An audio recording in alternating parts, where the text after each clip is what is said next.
नमस्कार दोस्तों, स्वर्ण सारथी में आपका स्वागत है। आज एक छोटे से मुद्दे पर बात करना चाहूँगा।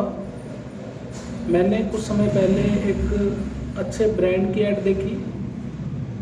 वह ब्रांड अपने ग्राहकों को यह समझाना चाहता है कि अगर आप पुराना गोल्ड बदलवाएंगे नया सामान बनवाने के लिए तो वह देश की तरक्की में सहायक होगा। तो हम एक बड़े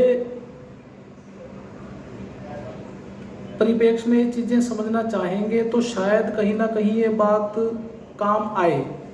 लेकिन एक व्यक्ति जो गोल्ड को अपने परिवार के लिए परचेज करना चाह रहा है वह बहुत सोच समझ कर निवेश करता है। उसे पता है कि मुझे कितना गोल्ड अपने लिए खरीदना है और क्या निवेश मुझे अपनी पूंजी से गोल्ड में करना है।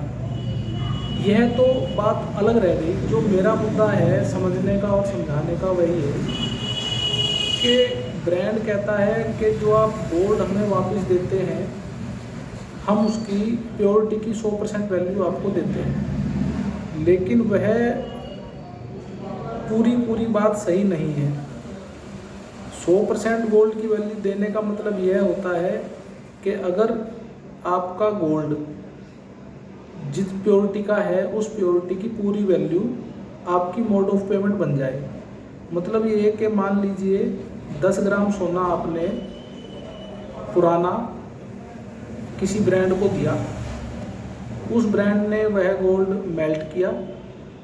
मेल्ट करने के बाद जो उसकी वैल्यू आई, हम मान लेते हैं वैल्यू भी 10 ग्राम ही आ गई, लेकिन मेल्ट करने के बाद उसमें से सभी तरह की वज़न की इम्प्योरिटी, जो वज़न को प्रभावित करती थी, चाहे वह उसके अंदर स्टोन थे या मैल थी, वो जो वज़न को प्रभावित करती थी वो चीज़ें उसमें से ख़त्म हो गई। मेल्ट करने के बाद वो 10 ग्राम सोना रह गया। अब जो 10 ग्राम सोना रह गया उस 10 ग्राम सोने की हम प्योरिटी मानते हैं 18 कैरेट आ गई। 18 कैरेट वैल्यू आने का मतलब हो गया प्योरिटी में 7 ग्राम 500 मिलीग्राम फाइन सोना हुआ।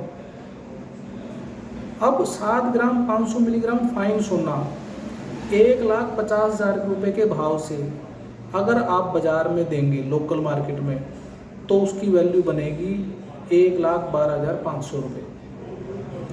लेकिन वही गोल्ड आप ब्रांड को उन्हीं के पास मेल्ट करने के बाद जब वह ब्रांड उसकी मोड ऑफ पेमेंट में वैल्यू बनाता है तो लगभग 8% वैल्यू घटा देता है।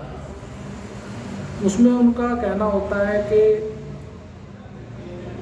इसकी रिफाइनिंग में भी खर्चा आएगा जी, और जो परसेंटेज का रिस्क है वो भी हमारे ऊपर है जी। इस तरह की एक्सक्यूज़ दिए जाते हैं। लेकिन ये एक्सक्यूज़ तो लोकल मार्केट के लिए भी उतने ही वैलिड है। लोकल मार्केट भी इन्हीं एक्सक्यूज़ के साथ उस चीज़ की वैल्यू दे रही है। और जो सबसे बड़ी बात है वह ये कि ओल्ड गोल्ड जो आप ब्रांड को वापस दे रहे हैं मेल्ट करके, वह आपको उस गोल्ड के बदले में कभी भी अमाउंट नहीं देता। आपके लिए एक बंदिश होती है कि आपको उस पुराने गोल्ड के बदले में नया आभूषण परचेज करना पड़ेगा, जो कि लोकल मार्केट से कम 15 से 20% महंगा होता है मेकिंग चार्जेस में। तो एक बंदिश तो आपके ऊपर ये हो गई कि आपको अमाउंट नहीं मिलेगी, आपको बदले में सामान ही लेना पड़ेगा। जब आप इस बात के लिए बंधे हुए हैं कि आपको सामान वहाँ ही से ही लेना पड़ेगा, तो जो वैल्यू लोकल मार्केट दे रही है आपके गोल्ड की, वही वैल्यू आपको आपके गोल्ड की ब्रांड से भी मिलनी चाहिए, बल्कि कुछ ना कुछ ज़्यादा मिलनी चाहिए। क्योंकि किसी भी काम को बल्क में करने पे बचत होती है। अगर एक ब्रांड पूरे इंडिया का सोना इकट्ठा करके एक हफ्ते का इकट्ठा रिफाइन करेगा तो उसको खर्चा कम पड़ेगा, बनस्पत इसके कि एक लोकल व्यक्ति अपनी दुकान पे 10-10, 15-15, 20-20 ग्राम अलग से रिफाइन करके फाइन सोना निकाल ले। मैं ये समझाना चाह रहा हूँ कि ब्रांड से परचेज करने पर पुराने सोने के एक्सचेंज में एक ग्राहक को 1 लाख रुपए के पीछे लगभग 8,000 रुपये का नुकसान पक्का है। मैं किसी ब्रांड के विरोध में नहीं हूँ, लेकिन मैं लोकल मार्केट के पक्ष में हूँ। मैं ये चाहता हूँ कि जो विश्वास लोकल मार्केट का आप लोगों के साथ जुड़ा हुआ है, आप उस विश्वास को बढ़ाएं। उसमें 2 चीज़ें और आपकी मदद करेंगी विश्वास बढ़ाने में। आप ये चेक कीजिए कि जो लोकल मार्केट का सुनार है वो आपको GST बिल के साथ सामान दे रहा है 1 बार, और HUID हॉल मार्किंग करवा के दे रहा है 2 बार।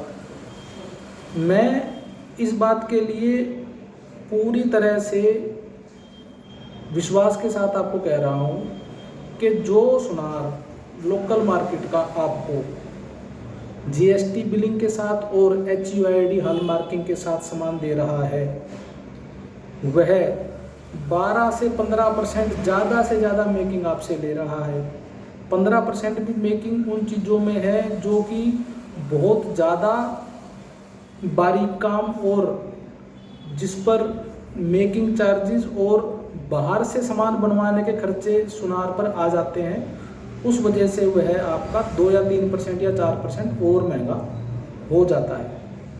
नहीं तो रेगुलर जो आप ज्वेलरी यूज़ करते हैं वह ज्वेलरी 10 से 12% मेकिंग में आपको लोकल मार्केट से HUID हॉल मार्किंग के साथ उपलब्ध है।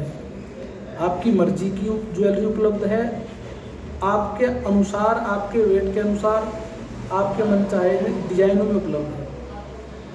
और बहुत सी सुविधाएं ऐसी जो लोकल मार्केट आपको ब्रांड के मुकाबले बहुत ज़्यादा देती है, उसके बारे में मैं अगली वीडियो में आपसे चर्चा करूँगा।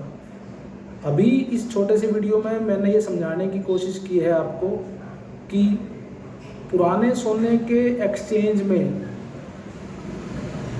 आप जिस बंदिश के साथ ब्रांड से सामान परचेज करते हैं वह आपको 1 लाख रुपए के पीछे 8,000 रुपये नुकसान के साथ